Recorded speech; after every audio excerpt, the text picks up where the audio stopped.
A very good evening, folks, and welcome to another edition of Alliance on the Move. I'm privileged to be here with each and every one of you, folks, and I have with me the leader of the Alliance for Change, Mr. Kemraj Ramjatan. Kemraj, a very good evening. How are you doing? Happy Saturday evening. Oh, yeah, I am doing all right. Busy Mhm. with my law offices, and also work for the AFC's offices, and taking it in good stead, seeing what's going on, and now we're going to relay back to the Babishans what we think of what's going on. So I'm happy to be here with you, Sherrod. Thanks very much. Well, I'm happy to be sharing the stage with you this evening as well. We got lots to talk about. We're going to start by talking some of what the party has been doing on the ground and in the regions, and then we're going to move from there. We're going to talk about some of what's happening nationally. Lots happening nationally. I saw there was a scathing editorial in Starbuck News just today weighing in about some of those issues that are happening nationally, how the government is responding or not responding to them. The private sector got called out to, among some other folks. We can discuss that and some other issues we got happening nationally. But first, Kemraj, we did say when the Cummingsburg Accord came to a natural end, its end there, that we wanted to focus internally. We wanted to reconnect with some of the grassroots people in our party. We wanted to reconnect on the ground. And we have been doing some of that, haven't we, Kemraj? Oh, yeah, we certainly have been doing that, moving across the country, going to the various regions, but also getting some of the people in the regions to come to us.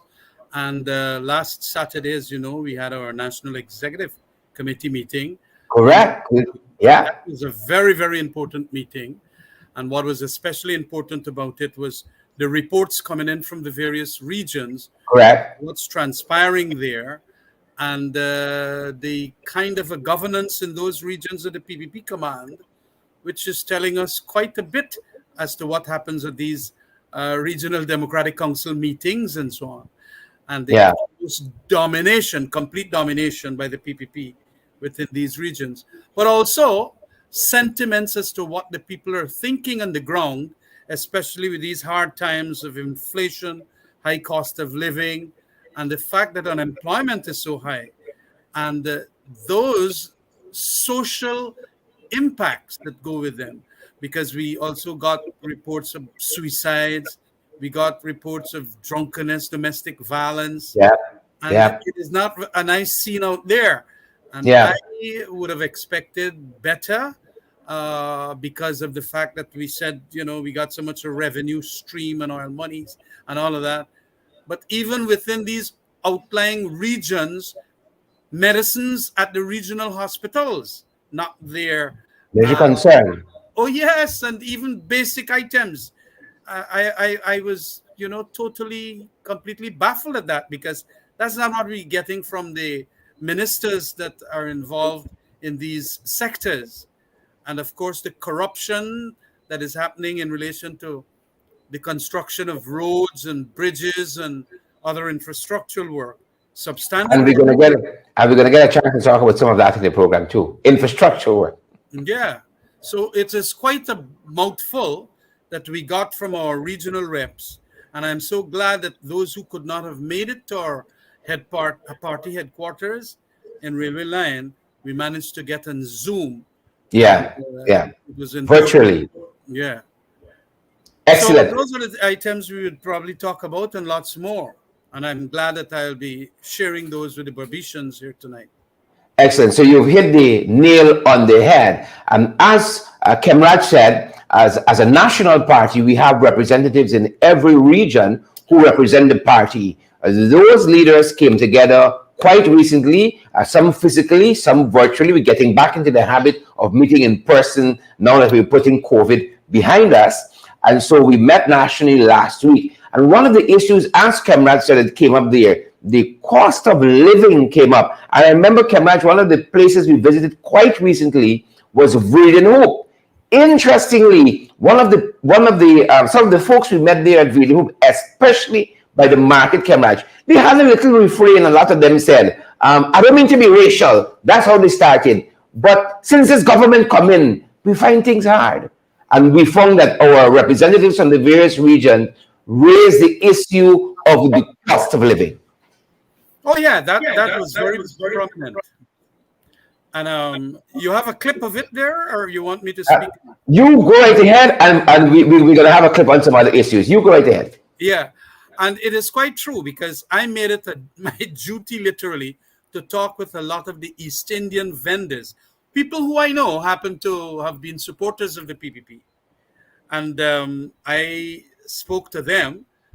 And let me tell you something: there is an underlying disgust and vexation with this administration from those people. They have made it quite clear that some of them can't make ends meet, Yeah. and they have to be staying there overnight, literally watching their goods because the security and so on arrangements are not in place, and they are making very small profits. Those who are making profits, and that the monies then go back for other goods that they have to, resell, and some are spoiled. And I mean, I saw that, we all saw that for ourselves. So this cost of living is what is eating up um, the people's finances, the people's incomes. And it is not as if it's much income that they have. And in agricultural areas like Redenhoop and West Demerara and all that, these people are struggling in the face of so much what you might call the richness. Opulence. Yeah. Yes, it is an impoverishment in plenty. And that is the paradox of the situation. And it is the same in Barbies too. Barbicians are indicating that they're having a hell of a time. As a matter of fact, we got calls from Barbies. I was up there, and a lot of the people are also calling in saying that, comrades, what are you going to do? I said, what are you going to do? The whole point of it is that, you put back this government in there, and they now got all this money, but they want to build all the infrastructure and not spending it on human resource. They're not spending it back on the people. And at least some amount should go to the people. But, I have indicated to them, in view of what you are now feeling, the harshness of the PPP in your back and in your belly, it is important that you do not turn up for that local government elections in those Port Morant areas, Albion areas, the Skeldon and all, number 52 to 74, NDC and things like that. I'm pleading with them. You have to tell the PPP that we are vexed with you. And the one thing that the PPP will know and draw as a lesson that indeed the people are vexed is when the people show them that we ain't turning up for this local government elections. And Yeah. the criticism has been there that it's a set of people that I understand that Jagdeo had to screen. It is always that he has to give his blessings to some of these candidates that are running, because a lot of the PPP boys, other than them, wanted to go there to make a difference. That feeling the impacts and so on. But no, they went and took candidates that are strictly loyalist to Jagdeo, and that is what we will have, because they are just going to take their instructions from him, and he, it comes back to that, because a lot of other people wanted to run, Yeah. but they said, no, you are not going to run because we know what you're going to say at the village, at the municipal meetings. We know what you're going to say at the NDC meetings, but that is not the correct way of having local government candidates selected. You have to make the selection from a broad-based, mass-based kind of an arrangement. And the PPP, we know, has a mass-based kind of organization. But when you got this dynast, this king, who is now going to say, well, I know that fella, let that fella be the person, and so on. And that is why, they even complained about the fact that I reminded them that the PPP hasn't had its elections from since 2016 to now. What we call the PPP's Congress. Politicians must understand that the General Secretary has taken over the party and is behaving like a lord. I wonder why he doesn't want the Congress. I wonder. Well, I wonder why. But how much as we were that as we on election, so we were out there at Breeding Hope, spoke with lots of the folks there, and then we turned our attention to Essequibo. That is another place we visited. I know you raised the whole issue, among other issues, you raised some elections concerns there with the folks at Essequibo. I want to show you some of what you said, and maybe you can expand on it on the other side. You would have expected that this country at this point in time would want people to stay here in view of the monies coming in. Last year was $2 billion. This year it might be about 4 billion US dollars. Yet people are leaving the country. And you know who more leaving the country? It's PPP supporters. PPP supporters. You go and check at the passport office. You go and see the line at the places where they want visa and so on. And so it is they who are being tested. And this latest thing about the local government elections has proven that them fellas could proper rig. Them get dead man and so on to nominate their candidates. They get dead people also who, put signature there. And these were the rascals who were telling us that we are not the ones to be trusted. And all come back because of that fella you call Jack Dale. He won't control everything. Today, Jack Dale is saying, that, recently the Press Freedom Index, we drop again by 24, I think, or 26 points. 26 points. When we were in government, at least freedom of expression was there, newspaper and so on. We were high up. Now we drop another 26 points. But Jack Dale was saying that Nazima Ragobir and the Press Association has caused that. He is now saying that people like Vince Adams and all of them caused this problem with the court case. And that judge is not a good judge. That judge doesn't have understanding. Well, that is one of the brightest young judge we got. Fair judge. And a very fair judge. And that judge wrote a very blistering critique of them. And they now going to cuss up the judge.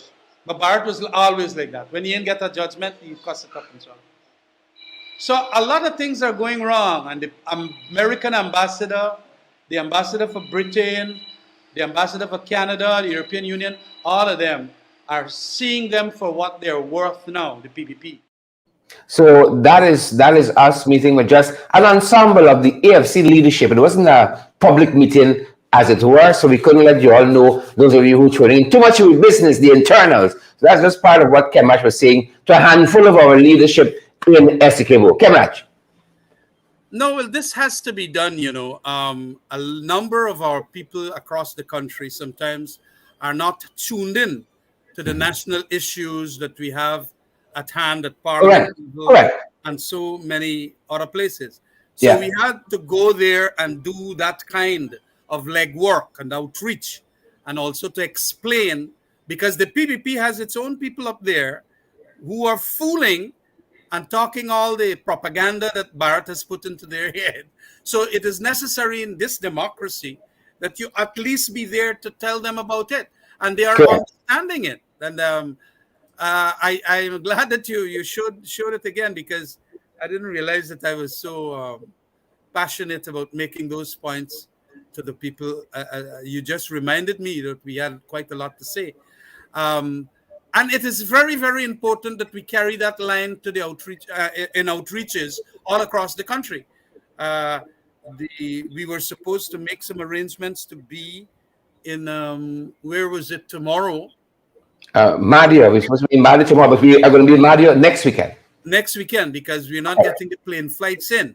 And I have a court matter in Monday. I have to come out back, and apparently we can't get a plane. So it is important that we go to all these areas and tell the people the truth. Yeah. Because it's the truth that will free them of this strickenness that the PPPites put into their heads. And it is fundamental then that that kind of politics be played out. We have to go back on the ground, and we made it a duty and an obligation that we will be there. And okay, a lot of people, I remember seeing some of this when that was being played. Sometime, I think it was played last week or so. Mm-hmm. Some people write that, you ain't got big crowd. PPP get look, the PPP will always get big crowd. They got plenty of money. Yeah, but Kamraj, this was an internal party meeting. It wasn't This was an internal party meeting. wasn't But a public meeting. at least we get our internal party meeting. I Yeah, don't and know if elections and Daniel so on. getting his internal party meeting because Discuss everybody too much. You won't want shirt. he doesn't Discuss want to too go much. to these internal party meetings because the people Oh, saying, yes. "What happened to Congress? How you were general secretary for 6 extra years? Mm-hmm. You won the general secretaryship in 2016, but what happened to 2019? Every 3 year, PPP is supposed to get a Congress. And you telling people like the Press Association that their elections is irregular? Yeah. You weren't even having elections, Bar Jagdale, and so he don't even want to go there. But he wants to take charge as the commander-in-chief of the local government elections to build back his popularity. A lot of people in the PPP just want that fella out of the place now. He's more obstructionist than anything else. Correct is right. So there we were. We were in Region 2, Region Hope in particular, whole area there. Then we were in Region 2, Essequibo. We were in Region 3, Region Hope. You did say, Kamraj, we're going Region 8. This coming weekend, Region 8, we're coming your way. Look out for us in Region 8. But we were also in Region 7. I hope my geography is right. We were in Region 7, Bartica, and some additional areas there. We're in Region 7 recently as well. And again, this was another internal party meeting. The first meeting we showed you there in Essequibo, that was just an ensemble of the AFC leadership there. Again, this was an AFC meeting, AFC internal, in-house meeting, not a public meeting in Bartica. And we're going to give you guys a chance to eavesdrop on some of what went on there. And Kamraj, you're going to expand on some of that when we come back. And we're going to be joined by another guest when we come back as well. Screwing up.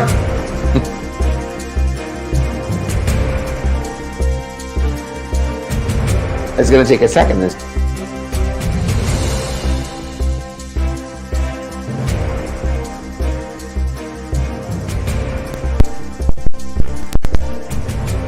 It's like, I'm happy to see persons here. Finally, I must say, I finally have this sense of hope when it comes to persons' willingness to speak out against the discrimination that they are facing. It's very important. As David was speaking about the flood relief, I want to say that at the level of Parliament, I don't want to miss this point. At the level of Parliament, $10 billion was allocated to flood relief. It came under the office of the Prime Minister, and I deal with finance. I've been tasked with shadowing finance. We stood in the National Assembly, each and every one of us, and we questioned one after the other. We questioned the Prime Minister as to how he intends to share this money out, who he's going to give this money to. He couldn't answer any questions from us, none whatsoever. Those videos are live. You can go check it back for yourself. Because they had no structure in how they want to share the money, because as always, they want to come and budget to the level of the National Assembly, taxpayers' dollars, and they want to do it in a willy-nilly way that they can actually just put those money in the pockets of their friends and family. I can tell you there were hundreds of complaints that came in as to who got those money and who didn't get, because persons that never farmed in their life, that didn't see any flood waters, got flood relief money, and persons that actually suffered didn't see those. So it's a big problem. So I understand completely the plight of persons, particularly farmers that is here today coming from the table and so forth. I have to say, as a member of the Alliance to Change, we have been out there and we have been speaking on behalf of everyone here. And I think that I am particularly proud, very proud about the local leadership in Bartica for the Alliance for Change. We have people that are not afraid to get out there and speak out. And it's something that everyone here should be extremely proud of. Yeah. So I think our Deputy General Secretary was absolutely right. You got to go out there and you got to speak out. And she's going to live long because here she is with us. She's going to live long. Hey, Juretta. So ensure you, Judith, just ensure that you are centered up nicely for us. That I'm you not check. alive as I should be. Good, great. No, that was a lovely meeting. I want to praise you guys. I missed it. But You have to make up this coming weekend. I got to make it on. And I understand you had a lovely walkabout too in the street. Correct. Ellison was showing them the superior streets that he made. Correct. We coming there. We coming down. We coming. All right, Right, take it on. You know, I just want to give some context to that clip that was played there, and more so it was persons from an indigenous community there, Region 7, Batavia, our membership there. They were making the points that some of them was completely excluded when it comes to the flood relief monies and so forth, and even the riverine grants that was given out, they were completely excluded from that because they were not seen as being aligned with the PPP. And this is what goes on throughout the country. So a lot of times persons don't understand, even in the indigenous community, there's severe discrimination when it comes to the PPP. Once you do not jump when they say jump, they discriminate against you in that manner. And when I said that, I started in that clip by saying I'm tremendously proud of the persons that are there because, you know, a lot of times it takes a lot from persons to travel from those areas to come to meetings and meet with us and so forth. And the more you see persons have the willingness and will and putting and executing that will to come out and speak out against the discrimination, you know, it gives a sense of hope that we are doing the work. Persons are hearing us, and they have that faith and confidence that we are going to be able to be in a better place, and they're going to be able to benefit from the tremendous resources that this country has right now. Excellent. So as we were on the ground, the issue of infrastructure came up. The issue of infrastructure, you know, it's just amazing that some of the roads the coalition did, well, I shouldn't say some, all of the roads the coalition did are still standing strong. And the people say they can do better than us, you know, and so on. But incidentally, their roads are falling apart. So I want to pick up that bit of conversation, Kemash. We did indicate we'll talk a little bit about infrastructure because as we were there in Bartica, that's one of the things people raised. The roads, the quality of the roads, the quality of the infrastructure. This is not just Bartica. This is all over this country. It is. Borby's here. Got it.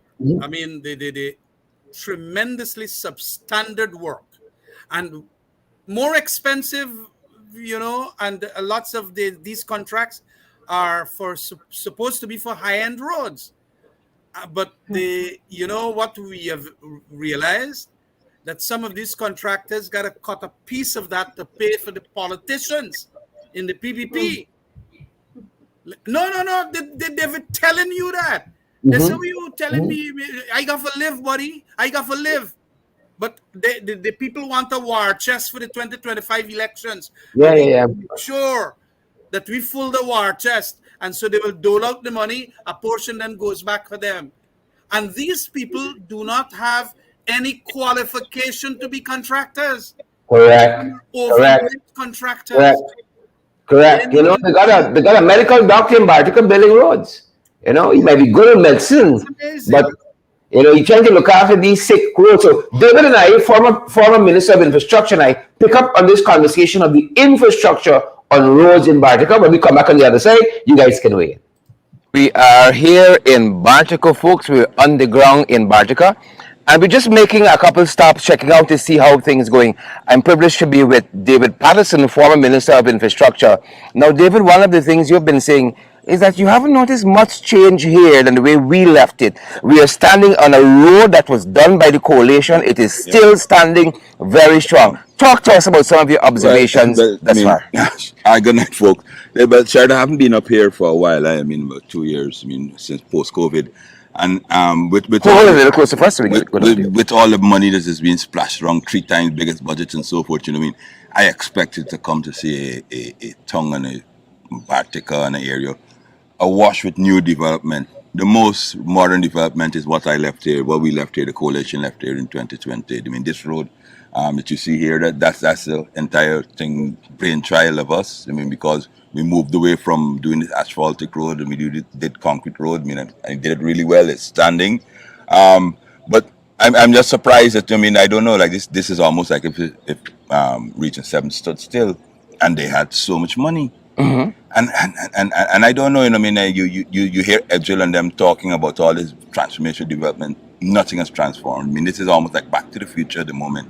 I still think, you know, I mean, much more can be done. I just came off one on the road. You know, what I mean, it's almost like an abortion road.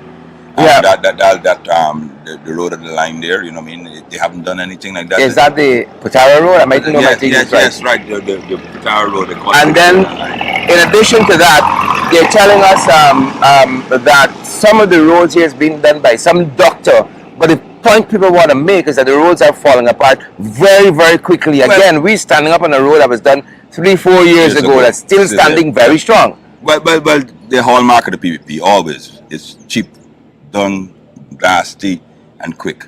Friends and family, you know, what I mean, that's all it is. I mean, long as you, they feel that anybody could be a contractor. I mean, you say, I mean, my person could be a doctor, baker, a candlestick maker, and they just give them and they will give them a contract. You know, I mean, obviously, and then the engineers. I mean, I know that from the ministry. I get the feedback all the time. The engineers are scared to even intervene because they're protected. Every time they intervene, they go above their heads. So therefore, we're getting less value for money here, people. But I'm glad that, I mean, we're walking around and everybody, as you said, to give you a high five and those things like this, we walk around here and they're saying to us, they're glad that we came to see what's going on, you know what I mean, because they saw the transformation beforehand in that that short period of time that we were there versus what is being done here. I don't know if I don't know if they're punishing Region 7 because this is a region I think the coalition won, but this is nothing there. And I came up with Stelling. And I want to circle back to some of what you said were your expectations. From the selling, we saw what they said the river ambulance isn't working. Some of the other David G boats aren't working. I mean, like, what was your expectation? One Guyana, all these big mansions, billion spending. I honestly, and folks, I must apologize for not coming here before because I honestly expected, with the amount of money we pass every year in the budget, I honestly expected something more transformational. You know, I mean, I honestly expected the people of Region 7, people of Bartica would have been having all these fancy things, but they're not doing that. They're just spending the money willy-nilly in harebrained schemes in Georgetown and building Silica City and those things like that. I mean, and the people that live here, this road, the reason this road we're on here is the main link between Bartica and all the mining activities and Georgetown and those things like that. And our idea was that my idea and the coalition idea is that we would concrete it all the way down to the Sharima crossing. They've gone away from that, you know what I mean? They just do finish it up because when we left, several of the contracts were in place already, but they had to stop due to COVID. So all they've done is finish up a couple, given to their friends to do some inferior work, and then you know what I mean. So I must say, you know what I mean, I am quite disappointed. I came up with the Purica Stelling. That is a death trap. We had a plan. We got money from it. We got a whole design for it. We had funding for it. They're achieving your projects, but they can't execute it the way you want. And they're not even doing it. You know what I mean? And that is so sad. And they go around saying how they love the country and they love the people and better life for all. And all. But it's still friends, family, and favorites. One of the things you really is coming down. One of the things you said to us is these harebrained schemes, Silica City and elsewhere. They've started. I know they've started this housing scheme at the back this way. But one of the challenges, they started it, they stopped it. But now we're in local government election. They started back again. So I've always said the devil's in the details, and when it comes to the PPP, and they're all smoke and mirrors. All it is, they'll do this, they'll stop. They want you vote for us, we get in. If you vote for us and we get in, you'll get a house out and those things. And no, they don't like the people. They don't like Guyanese unless they only do things that they can make money for. It's all about that. All about Thanks that. very much, David. Cheers. Thank you. Glad to be here. Smokes and mirrors. Smokes and mirrors. Kemraj, put on your mic. Let me help you. Go ahead. Yeah, the infrastructural design of these areas like Bartica and so on, David had done a wonderful package for us at a cabinet meeting, indicating that how you got to get the road to Sharima Crossing and for all the mining areas, the diversions, a kind tributary roads for the mining areas. And he wanted to do very substantial works, but will last. And I am proud to see behind where you were chatting there just now, the roads obviously have lasted, and that was since 2017, I think, that he did those works. Look, it is important too that we understand that this play on minds of the partitions. Oh, we're gonna now start doing some other work, as was mentioned here. They love to do that, you know. But I think people are fools that they could beguile them. They could fool them, you know. Yeah. But there is the same thing in Bobby's too, you know. Now that they're gonna do the roads and so on, and they're gonna do some bridges, and they're getting these people to do the bridges. It's gonna look brand new now, but they're gonna break up because it was not designed properly. Some that are supposed to be concrete are not concrete. Them just make them in wood and things like that.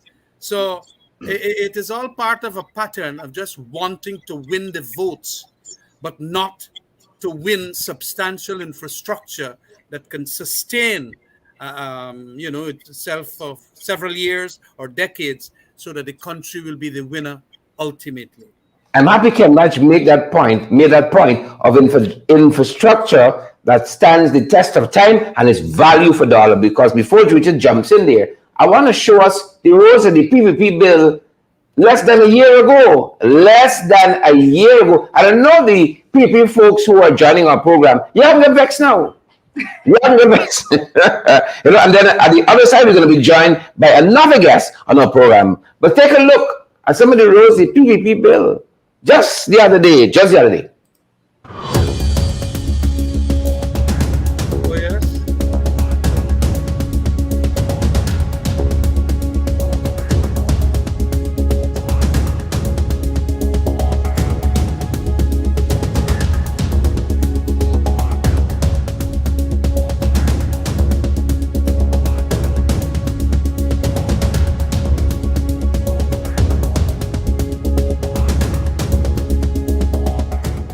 This shirt is what one Guyana looks like. This is the PPP versus right down there. If you turn around, if you look right there, that's where we started. Right to that there. That's 100 feet. And this is what they're doing. David, how recent was this road done? Just, I mean, they said they did it up to last year. That's what the guys are telling me, but it's. And you could almost fit in that pothole there. Yes, but they have no vision. You know what I mean? Why do this to the partition people? You know what I mean? If you right there, that's where we started working. We did all this. Look what it is now.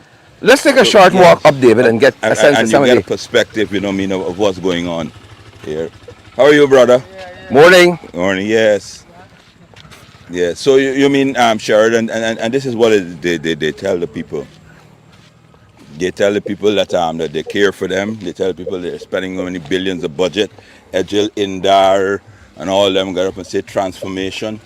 This is what they've transformed this into. And David, no doubt millions of dollars has been awarded. Awarded at least. We don't deal in millions anymore, sure. Billions. Billions awarded. Yeah, billions.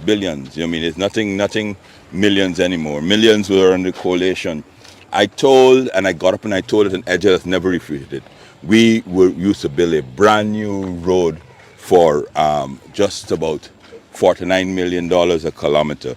Ejil and team and the government are building it $112 million. I spoke in Parliament in the last budget. They haven't refuted it because we have the numbers. They have 3 times the cost that we did before. That's what's happening here.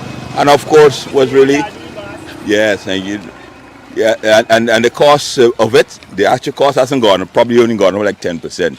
All the millions has just gone to their friends and family. Look, I mean, the poor bum mine cars just on the there. But this is what One Guyana looks like. This is what the transformation that they've offered the people. Why? We have so much money, Sherrod. There's no reason why this here should not be a highway, a clean highway. They don't do any drainage. If you notice when we were out there, we put drains along the side of the road to ensure that that the people can see. They're here. Here's This is, another portion of that very road yes, done by the PPP. and of course, you know what I mean. It's not only the roads, the cars. You know what I mean. The repair on your cars. You know what I mean. This is it. This is what they're giving us. So, folks, I mean, I'm glad that you're seeing it for yourself. I'm glad that you're not buying into the propaganda. The propaganda that you hear about all is bright and beautiful in this sunny, lovely Guyana. Not true at all. Not true at all. They're just simply taking our money, spending it, friends and family, using it up to go on trips all over the world. You know what I mean? The president flies out and all the ministers fly out first class and so forth. And worse yet, every year we get about $1 billion coming in from the oil revenue. $1 billion. You know what I mean? That is like more money than some countries would ever have in 3 or 4 years. We have it every single year. It's going to increase. And you can't even do anything proper for our people. It's a shame. Thanks again, David. All right, we have our other guest joining us. Put on your mics, folks, please, and thank you. And then we have our other guest joining us, the one and only Vice Chairman of our party, Member of Parliament, Ricky DeLorraine Ramsrup. Welcome. Thank you, guys. Thank you. So much. Jump right in, Ricky. Jump in, Judah. All right, so let me just give a little bit more context to what the video that you just showed there, and particularly the first road that was shown. You know, the road that the coalition did. That's the road going into 5 Mile for persons that's joining us from Region 7. And the big difference is that that road was done. It's a concrete road, and there was a reason for that. When the coalition was in office, the persons easily recognized, particularly the Minister of Public Infrastructure at the time, David Patterson and team, that when you are building roads in hinterland locations, particularly the locations that depend heavily on mining, it is better to go in that direction of having a concrete road, because what happens is when you use asphalt, the sense of fuel truck drive on the asphalt and that fuel drops there, it starts to deteriorate immediately. So the PP is very aware that once they're doing asphalted road along those areas, it's just there temporarily, and as soon as persons start driving on it, and those roads, particularly that road that was being shown there, it's a Patara road. The Patara road is a road that the trucks use to access the interior to take fuel up to the dredges and so forth. But also, the Patara Road goes to two major housing schemes. You have the 4 Mile housing scheme, the 5 Mile housing scheme, and also the senior secondary school in Bartica, the 3 Mile secondary school. So you have all of those aspects to think about. And I want to say that representatives of the PPP did go on the ground and did make so many promises. They went and assured persons in Bartica meetings that the Patara Road is going to be budgeted in the 2023 budget. And I told persons, I said, it is not there. It is nowhere there. The works that are going to be done on that road is going to be done through miscellaneous roads, because they did not give any substantive budgeting to that road. There is the capital works that was budgeted for the region. They made sure that they went to areas more so in the hinterland that they considered their stronghold, because that's how the PPP operate. They do not do works in area that they believe that they do not have influence. And Sharon, I just want to give a bit of context to that. Even today, this morning, I saw video circulating with a slam dash road being done in Lane Avenue, and it is I think it's the most insulting thing I've seen in Georgia thus far. I saw a video circulating with the PPP administration, the government of the day. That's how they're sitting in the seat of government, having persons through Lane Avenue, just splashing some tar on the road and doing some rush work. And the people need to really question themselves to say whether or not this is what they're worth. Why is it only now, days before the local government Yeah. election, persons suddenly realize that Lane Avenue needs to get a road? I know we can speak about this because the PPP is not handling any budget that the coalition was handling back in 2017 and 2018 with those 200 and something billion that the coalition was dealing with. The PPP's budget is at $781.9 billion. It is a huge difference. So for them to go at the very last minute to try to tell people that they care about them. I saw one of the videos, a girl was saying, "Oh, look a step that Charles Ramson Jr. did," and I felt, I felt the hurt, and I saw the cycle of poverty being in full swing in that video. We have persons that cannot afford to fix their own step, but and a minister got to come and pay to fix your step. They're not empowering your life in any way when they go along like that. There's absolutely no empowerment. And when it comes to doing road, I have to Adam Kemrach is here on from the last cabinet. He is here and he can speak. The PVP administration took it upon themselves to patrol this country and said you can't eat road. You know why? Because with the very small budget of $230 billion in 2017, so forth, with that very small budget, the coalition was doing roads every part of this country, Yeah. every Yeah. part of this country, right?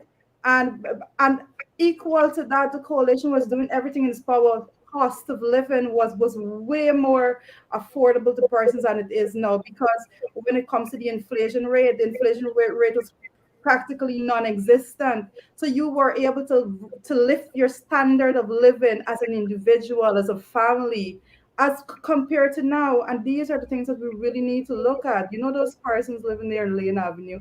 You put substandard road being done in front of you. That's the first thing. The road is substandard, and I challenge anyone to prove otherwise. The road is a substandard road. Those persons, they are not being given the opportunity to uplift themselves and their families and their lives, because we are in a country that we're faced with it's crazy inflation. We are not seeing increases in wages and salary that is going to even be able to closely match the inflation rate that we've been Yeah. faced with. So these are the things that matter when we talk about bread and butter issues. These are the things that we're talking about. So to have a government come days before an election to say that they're pushing some substandard works in front of your doorstep, no, it's not acceptable. Not with $781.9 billion. It's not acceptable. The bind to vote. MP Ricky, jump in there and Kemach win if you can, and then Yeah, we turn our attention to some of the other stuff happening nationally. yeah. I'm happy that you show the quality of road, and we could have compared the road then to now, and you just put it very nicely. But I wanted to talk about the same issue that is being generating in this other regions. Right in where I am right now in Anmore. I went in there to see the brand new road, nice pitch, nice looking road. But when you look at the shoulder of the road, it's already cracked. You understand? So the strength of the road for any road happens to be the shoulder, and that's the weakest part of the road. And it can show the substandard. So despite the look black and nice, it is, if you look carefully in it, you can see this are sinking, and you started to fall apart. Same thing Yeah. here. In my village here, we have a road that's supposed to be done since in February, a contract, the main road. February of this year. This is June, and not they're not even halfway on that road. Just to show you, because when a contract cannot be completed on time, the contractor is supposed to be pay a fine to the government. That is what's supposed to happen, but nothing like that happened. I saw that somehow there was some news behind the grapevine. Through the grapevine, they were saying that the contract has been taken away. But no, when I look back, there is a same contractor still there again. But I Yeah. guess it was a friend to a certain senior government official minister. Friends, family. You understand? So the contract Yeah. extended. So the issue here, guys, is not only in one region, region 7, all the regions, you can see the substandard work. Right now, all the interior roads is in a mess. Yeah. Guys, let's thank you for that intervention, MP Ramstroop. Let's turn attention to some of the other things happening. You know, the PPP, they were trying to get out of May by all costs. I don't think June is going to be kind to them either. You know, we had so many things happen in May. May's visa was revoked in May. You had the worst, I think, national tragedy we've had in our country. That's the Madia Secondary School dormitory fire.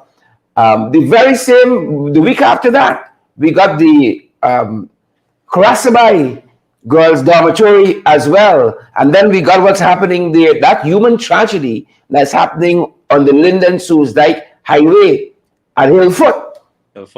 Now that I see, I think I saw German Figuera and team, MP German Figuera and team bringing some relief to those folks. I saw Amanza and team bringing some relief to those folks. Now I see the government running in with mattress and so on. You know, it's bizarre to me, Kimraj. They go and do all of this, or they allow all of this destruction, and then they go and try to mop up in the aftermath. It is madness. Kimraj. Camera, your mic is off. All right, let me see if it can happen. There is a method to their madness. This? Call it madness, but there is a method to this. Look, the PPP are very, very clever and cunning in how they deal with the people's emotions. Mm-hmm. They're now gone, and I understand is a private man that did what he did there. But even at the court level, when it is now known that the order is that they break the thing there, a good, caring government would have indicated to the person. Now, if you go in and break it down, let us make sure that the 23 or 24 houses there are taken apart, probably better by carpenters and so on, and we're going to move those people. But they did not want to tell the people, because you get the government knowing that there will be something like that happening. But they want the person to be distraught. That is the squatters and so on. They want them. Because let me tell you something, there is another lying principle involved here.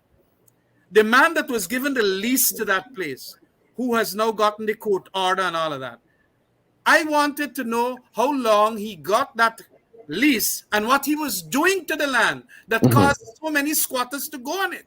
Mm-hmm. You understand?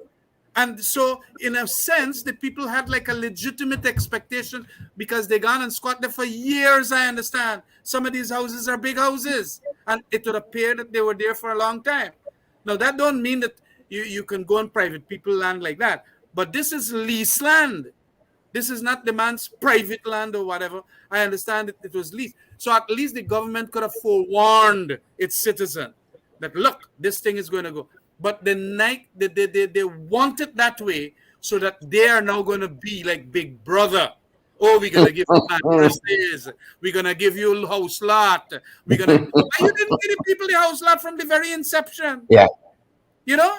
You got to traumatize them first. Yes, you're going to see all of this crying and frustration and highly emotional charged society.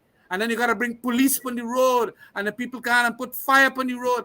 Why is it that the PPP allows that to happen? They don't like human beings, and I know that for plenty of them. They don't just like to solve problems before the problems get into that explosive. So there is a method to the madness. And you know what they're going to do now? They're going to video Kwame Mackay gone in there and say, we're going to give you a house lot, or we're going to give you a house, whatever it is, and so on. And then they go propagandize that. You see, the care government. Oh gosh, these people obviously had good reasons why they wanted their houses there for all these long years, and now you're gonna make them, that emotional scar is gonna damage them and their families for years, even if they make house and so on and give the people now. You know, and you could have avoided all of that, and it is terrible. So there is a method in their madness, and everybody gonna go now and say, "Oh God, you see Jack Dave and Kwame Mackay." That's so how we. They're gonna say that they are gods. Yeah, They came from heaven. There was heavenly divination here, and so on and so on and so on. And that is what the PPP is good at. I want to add a very important factor there, Kemraj. The guys are really con artists. There's a lady that provides some documents that has some stamps on it. I think it's from the lawyers and the court. And apparently he was like selling them like a house lot. And that is the reason why the people are there.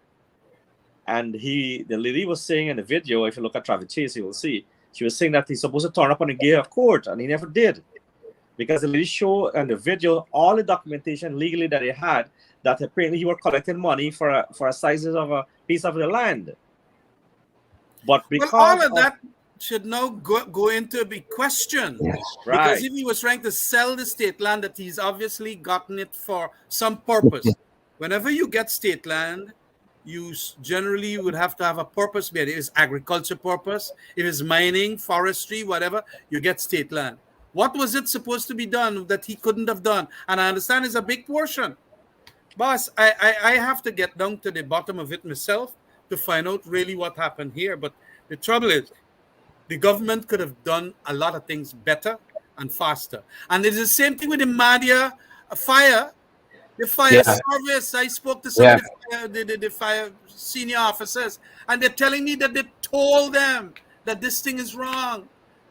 And then the security, you know, some of these PPP people, you know, Juretta, the security line item, which form, whether it is, you know, these various security firm, private firms that would get the contracts to look after public infrastructure. It has been increasing every year since the PPP took office. Exactly. Increasing. The people supposed to take charge of that school and have security at that school there. Is one of the friend in the family. We ain't hearing that angle to it at all. We hear about the mother, the children, what they call the mother, and the dorm mother. But who's supposed to have been the guard?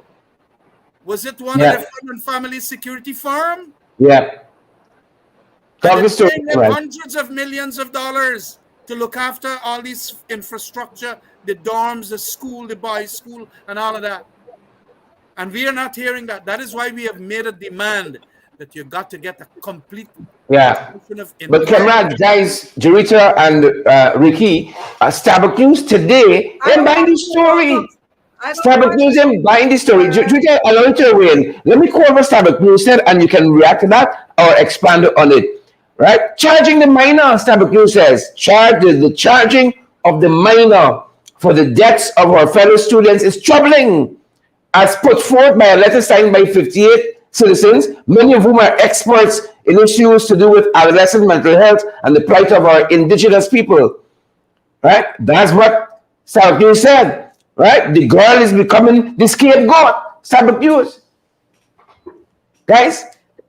You know, I want to start by adding my comment to what happened there at Hillfoot. And I want to say that, first of all, that there are so many things that went wrong there. And I've listened to the complaints and that came out from a lot of the persons that were there, the squatters that were there. And we have 7 minutes to wrap up, just alerting you guys. Good. Yes.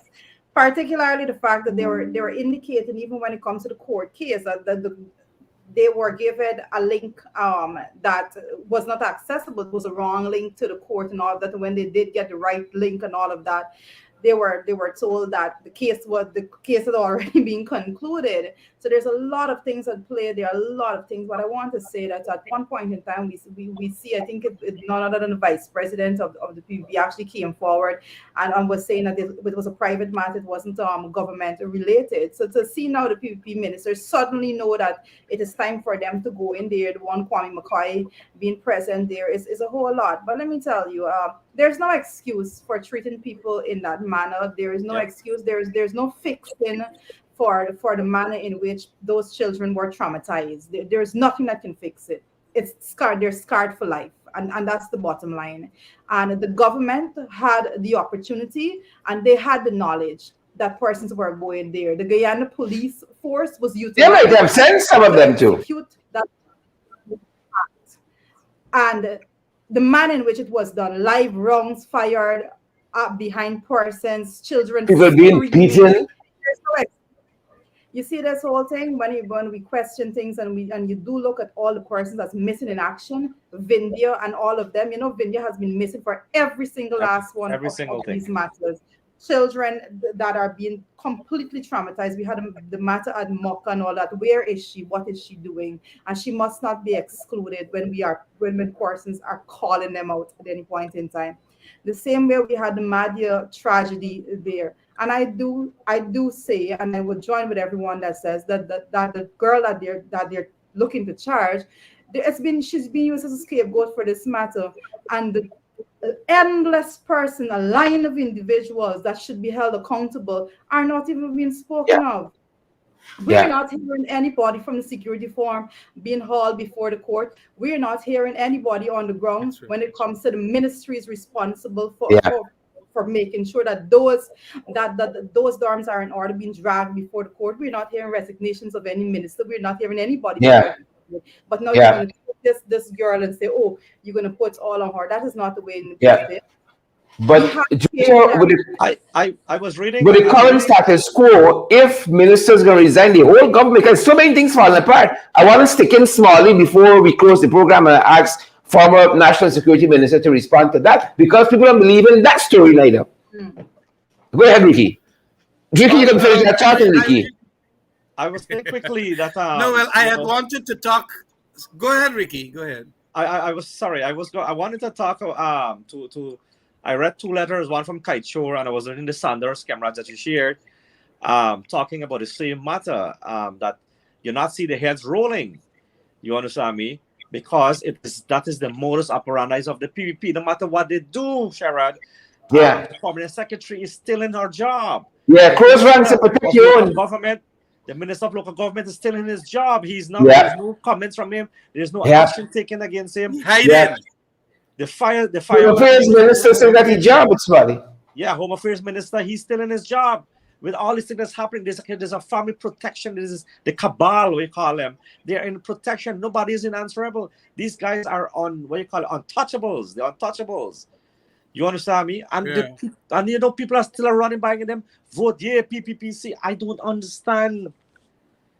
But it is the quality of the people that they screen to put in these jobs is what is making their life more miserable, and it will continue to be so. But they are very close to a Borby's Chamber of Commerce, this government. And I see the Borby's Chamber of Commerce now gone and appoint as its president somebody who was convicted in America for drug trafficking. Yeah. I mean, what is wrong with these guys? I believe in second chances, but gosh, when you're going to be the president of a chamber, Barbicians expect at least some quality about the president for their business association. Oh, come on. Yeah. I am the first that will say, because I have done a lot of the second chances when I was minister. But you do not go and give high offices like that to those kinds of persons. Yeah. Some of the councillors right now running in cocaine story before the court. Right now. Cameron, that is so important because they will use that opportunity to launder money, and that is what you have to watch. How come I just can't believe Borbician. Look, I am a Borbician. And when you get somebody come back and they cut their jail and they come back here, and then you're going to make them president of the Borby Chamber Commerce, all of them fellas that are the chamber members, that is what you want? It's a disrespect. You know, and we have laws that disqualify people. You know, like if you get a conviction for certain things, you can't be a parliamentarian, you're disqualified. Correct. This is 60 months jail, I think it was. What's wrong with these Borbicians? Like this PPP government enthralled you so much to the extent that you're going to go and take that quality of person? Look, I am hoping that you immediately change that. Not that you do not want to have second chances, but not at that highest of levels. Chamber of Commerce president. I mean, you got to change the whole PPP. Cameron, that the individual has been receiving over billion in contract up to last month, over 1.1 billion dollars in contract. Where's the qualification all of a sudden to have an individual like that receiving so much money from government? It means therefore there's got to be a connection. But folks, I dare say this is not only the president of the chamber. A councillor who's running in local government should be of a certain quality, and people have pointed out lots of their councils are scamps, are pure scamps. There is, Just there scamps. is go ahead. People have to Wrap it up. actually people have the 12th. That's a date for the local government election. The persons have to go out there and start actually looking at the individuals that they're voting for, and stop just putting their vote next to party and party affiliation. I can tell persons that, persons in Borbies particularly, it's disrespectful, like Mr. Ramstan was just explaining. It's disrespectful for them to bring someone that is basically so tarnished, correct? So tarnished to basically impose them upon the persons there in Borbies at that level. And they are persons in Borbies that are fit and capable of taking that position. But I want persons to be very careful and start looking very carefully at the amount of persons that the PPP is importing to put in those positions. They are doing it every single day. Look at all of those organizations. You will be able to see that they're bringing persons in. And I can tell you, Sharon, I think we've said this a couple of times, the more corrupt you are, the higher they rank you. Yeah. Yes. The more corrupt you are, that's how it is. But they are disrespectful to persons on the ground, and they don't care about anybody else than their friends and family. That little cabal, once they can guarantee that you're going to do what they want you to do, that's the way you get in. You can't have a mind on your own to be able to sit in the ranks of the PPP. All of their support base, and that's why a lot of times when I see persons like trying to defend them, like, how do you even defend somebody who is not defending you? The PPP doesn't defend some of them. Due to this, let me ask our broadcasters in Berbice to give us another 2 minutes to wrap up. Ricky, let me get your final thoughts. Kemrach, and we got to go, folks. My final words is Pass this: the over. and to all the people who all those persons who want to run to support them for local government elections, stay home. Why are you supporting these people? They let them respect you. Be like the big auntie I saw in a video today who said they're doing a pack of nonsense and not going out to vote for them. I just give the people a vote, but this time I ain't going out to vote for them. Be like that big auntie. Right, so they don't want to transport to you. They will respect you. You understand me? They will come to you. Stay home and don't support them because they're too corrupt. All of the regional council, all of them they are corrupt. Yeah. Sexual assault, cocaine business, parking meter lady, all kind of miscreants. I concur with all the members here in relation to the local government elections. Barbicians, don't go there and support the PPP. Stay home. Strike on them. Do a little boycott on them. Don't go and vote for the PPP because they're planning to go and show up, how the big support they got. But with that kind of cost of living that they put you through, these kinds of social injustices that they put you through, this local government elections, and they never like local government elections, When Sherry had it from 17 years. 1994, they didn't have it back until the new AFC had it 2 times. 2016, as if they really like local government elections and so on. Please stay home. My supporters, they're all in Berbice, and even those who are my critics, stay home just to point out to Jagdeo and the PPP that your time is up, and it is not important for us to go blindly like fanatics to go vote for you. We got a mind of our own now. Thank you very much. All right, guys, that's our time. See you guys next week, same time, same place. Alliance on the Move.